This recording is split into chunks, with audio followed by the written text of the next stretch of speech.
Hi മക്കളെ. അപ്പോൾ എല്ലാവർക്കും ഹിന്ദി ക്ലാസ്സിലേക്ക് സ്വാഗതം. അപ്പോൾ ഞാൻ ഇന്ന് എടുക്കുന്നത് 3ാം ക്ലാസ്സിലെ ഫസ്റ്റ് ചാപ്റ്റർ ആയിട്ടുള്ള പതംഗ് എന്ന പാഠഭാഗമാണ് കേട്ടോ. അപ്പോൾ നമുക്ക് ഈ ഒരു പാഠഭാഗത്ത് എന്തെല്ലാം ഉണ്ട് എന്ന് ചർച്ച ചെയ്യാം. അപ്പോൾ നിങ്ങൾക്കറിയോ എന്താണ് പതംഗ് എന്നാൽ? എന്താണ് പതംഗ്? പതംഗ് എന്നാൽ പട്ടം. ഈ പട്ടം കാണാത്തവരുണ്ടോ? ഉണ്ടോ? ഈ പട്ടം പറത്താൻ നല്ല രസമാണ് കേട്ടോ. നല്ല കാറ്റൊക്കെ ഉള്ള സമയത്ത് നമ്മളിങ്ങനെ പാർക്കിലൊക്കെ പോയിരിക്കുമ്പോൾ ഈ ഒരു പതംഗ് പറത്താൻ നല്ല രസമാണ്. അതിങ്ങനെ കണ്ടിരുന്ന് പോകും കേട്ടോ. അപ്പോൾ നമുക്ക് ഈ ഒരു പാഠഭാഗത്ത് ഈ പട്ടത്തിനെ കുറിച്ച് എന്തൊക്കെയാണ് പറഞ്ഞിട്ടുള്ളതെന്നൊക്കെ ചർച്ച ചെയ്യാം. അപ്പോൾ എല്ലാവർക്കും ടീച്ചറുടെ ക്ലാസ്സിലേക്ക് സ്വാഗതം. അപ്പോൾ നിങ്ങളെല്ലാവരും ടീച്ചറുടെ ചാനൽ സബ്സ്ക്രൈബ് ചെയ്തിട്ട് വേണം കേട്ടോ കാണാൻ. എങ്കിലേ ടീച്ചർ ഇടുന്ന എല്ലാ ക്ലാസ്സുകളും നിങ്ങൾക്ക് അപ്പോൾ നിങ്ങളുടെ മുന്നിലേക്ക് എത്തുകയുള്ളൂ കേട്ടോ.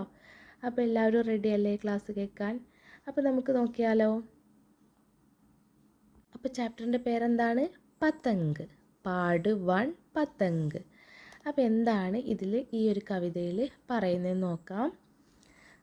അമ്മ ആജ് ബനായി പതംഗ്, അമൻ കി യഹ് നീലി പതംഗ്, കിतना സുന്ദർ ഉസ്കി പതംഗ്, ആസ്മാൻ മേ ഉടുത്തി പതംഗ്. അപ്പോൾ ആദ്യം തന്നെ നമുക്ക് ഈ ഒരു 4 വരി എന്താണെന്ന് നോക്കാം. അപ്പോൾ എന്താണ് ഈ ഒരു കവിതയിൽ പറയുന്നതെന്നറിയോ? ഈ 2 മക്കൾ ഇങ്ങനെ എന്താ പറയുക, പട്ടം ഇങ്ങനെ പറത്തുകയാണ് കേട്ടോ. അപ്പോൾ അവരിങ്ങനെ പാട്ട് പാടിയിട്ടാണ് പറത്തുന്നത്.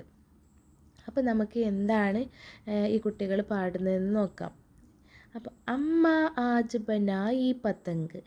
എന്താ പറയുന്നത്? അമ്മ ഇന്ന് ഒരു പട്ടമുണ്ടാക്കി. എന്താണ്?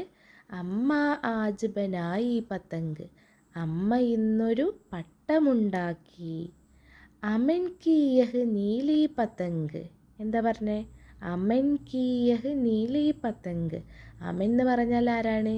ഈ ഒരു കുട്ടിയാണ് അമന്. അമൻ്റെ ഈ നീലപ്പട്ടം എന്നാണ് പറയുന്നത്. അപ്പം എന്താണ്? അമ്മ ഇന്നൊരു പട്ടമുണ്ടാക്കി, അമൻ്റെ ഈ നീലപ്പട്ടം. മനസ്സിലായോ?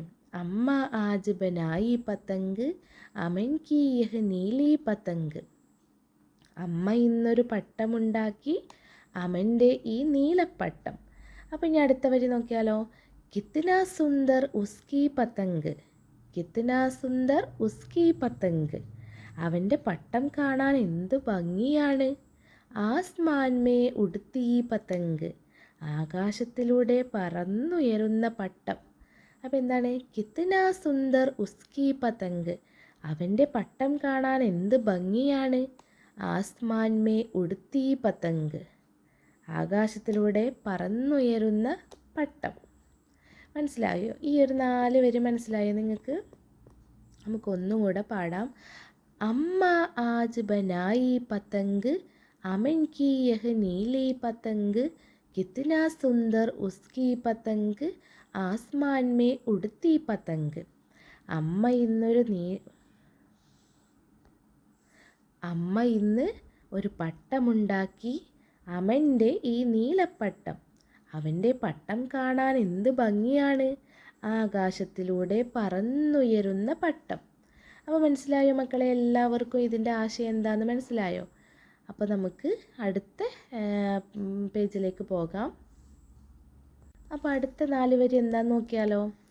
ഊപ്പർ ഊപ്പർ ജാത്തി പതംഗ്, നീച്ചെ നീച്ചെ ആത്തി പതംഗ്, ആസ്മാൻ മേ ഉടുത്തി പതംഗ്, അമ്മ ആജ് ബനായി പതംഗ്.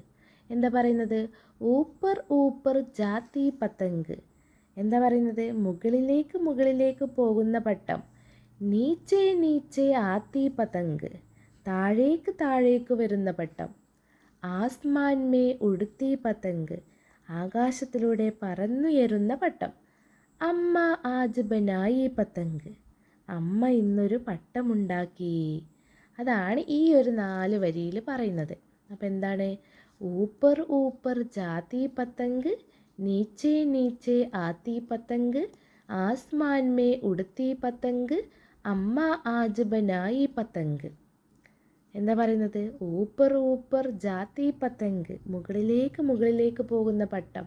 നീച്ചെ നീച്ചെ ആത്തി പതംഗ്. താഴേക്ക് താഴേക്ക് വരുന്ന പട്ടം. ആസ്മാൻ മേ ഉടുത്തി പതംഗ്. ആകാശത്തിലൂടെ പറന്നുയരുന്ന പട്ടം. അമ്മ ആജ് ബനായി പതംഗ്. അമ്മ ഇന്നൊരു പട്ടമുണ്ടാക്കി. അപ്പോൾ എല്ലാവർക്കും ഈ ഒരു ചാപ്റ്ററിൻ്റെ ആശയം മനസ്സിലായോ? അപ്പോൾ ആ ഒരു കുട്ടി ആ ഒരു പട്ടത്തെ വർണ്ണിക്കുകയാണ് കേട്ടോ. അപ്പോൾ എല്ലാവർക്കും മനസ്സിലായി എന്ന് കരുതുന്നു. അപ്പോൾ നമുക്ക് അടുത്ത പേജിലേക്ക് പോകാം. അടുത്ത പേജിൽ എന്താണ്? രംഗ് ദേ. അപ്പോൾ ഈ ഒരു പട്ടത്തിന് കളർ ചെയ്യണം കേട്ടോ. പിന്നെ അപ്പോൾ നമ്മൾ എന്ത് ചെയ്യണം? ഈ ഒരു പതംഗിനെ ഇതുപോലെ എഴുതണം കേട്ടോ. ജയ്സേ ഇതുപോലെ സുന്ദർ പതംഗ്, സുന്ദർ പതംഗ്. അടുത്ത എന്തെഴുതും? അടുത്ത് ഇവിടെ എന്തെഴുതും? നീലി പതംഗ്. അടുത്ത എന്തെഴുതും? ഉടുത്തി പതംഗ്. അടുത്ത എന്തെഴുതും? ജാതി പതംഗ്. മനസ്സിലായോ? അപ്പം എന്താണ് പതംഗിനെ പറ്റി പറയുന്നത്? സുന്ദർ പതംഗ് സുന്ദരമായ പട്ടം, നീലി പതംഗ് നീലപ്പട്ടം, ഉടുത്തി പതംഗ് ഉയരുന്ന പട്ടം, ജാതി പതംഗ് പോകുന്ന പട്ടം. അപ്പോൾ അതാണ് കേട്ടോ ഇതിൻ്റെ മലയാളം വേർഡ്സ് വരുന്നത്. അപ്പോൾ ഇതുപോലെ ഇതിലേക്ക് മാറ്റി എഴുതാനാണുള്ളത്. എല്ലാവർക്കും ടീച്ചറുടെ ക്ലാസ് ഇഷ്ടമായി എന്ന് വിചാരിക്കുന്നു. അപ്പോൾ ഞാൻ അടുത്ത ചാപ്റ്റർ പാർട്ട് 2 ചാപ്റ്ററുമായിട്ട് അടുത്ത ക്ലാസ്സിൽ വരാം. അപ്പോൾ നിങ്ങളെല്ലാവരും ടീച്ചറെ സപ്പോർട്ട് ചെയ്യണം. സബ്സ്ക്രൈബ് ചെയ്ത് ലൈക്ക് ചെയ്ത് സപ്പോർട്ട് ചെയ്യണം. എന്തെങ്കിലും സംശയങ്ങളുണ്ടെങ്കിൽ കമൻറ്റിലൂടെ അറിയിക്കാം കേട്ടോ. Okay bye. Thank you all children's. Bye bye.